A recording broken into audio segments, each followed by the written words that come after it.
Do I speak for everyone when I say tomorrow feels must win? Are we all agreed on that? Feels a massive match. Nottingham Forest coming to St James's Park, and a week is a long time in football. We fell down and out after that Arsenal game, but we fired back in emphatic style over in Belgium on Wednesday. Now if we can see the week out with 2 wins before the international break, suddenly everything feels rosy in the garden again. And while there's no easy game in the Premier League, the reason I say this feels must win is not just because we've been under a bit of pressure with our league form and points total so far. It's because this man, since he's coming to Nottingham Forest, it's been a bit of a car crash. 0 wins, 4 losses, and they've conceded almost double what they've scored.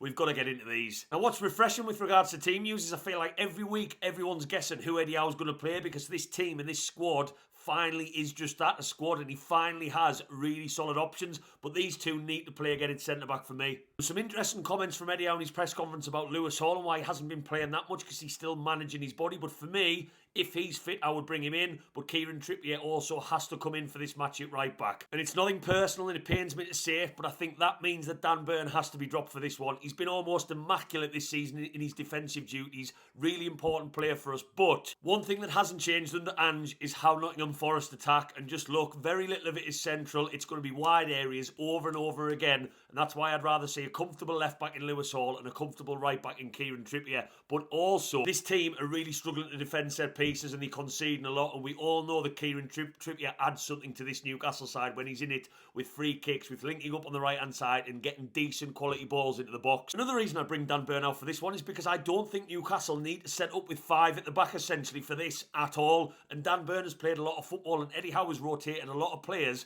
Apart from this man, I think it was only the Bradford game that he's missed. My front 3 would stay exactly the same. Forest are playing with a high line since Ange's come in, and Alanga's not only up against his old side, so you've always got a point to prove, but he's going to be ribbing with confidence after Wednesday, and he can get in behind. Same for Anthony Gordon. Apart from Forest's wide men, there's one player that we really need to watch, and it's Elliot Anderson. Look, it still pains me to see this guy in a red shirt. Lots of Newcastle fans now are saying we should never have sold him, but my God, do I have some receipts to prove that. A lot of people that watch my videos said the very opposite when we sold him a year ago, but my God, he has gone on to be an absolutely fantastic footballer, and he pulls the strings for Forest. He always wants the ball. He's always trying to make things happen. Keep this man quiet with our midfield who know him quite well. We might have a good chance of winning the game. Now let's finish on some Black White Banter stats.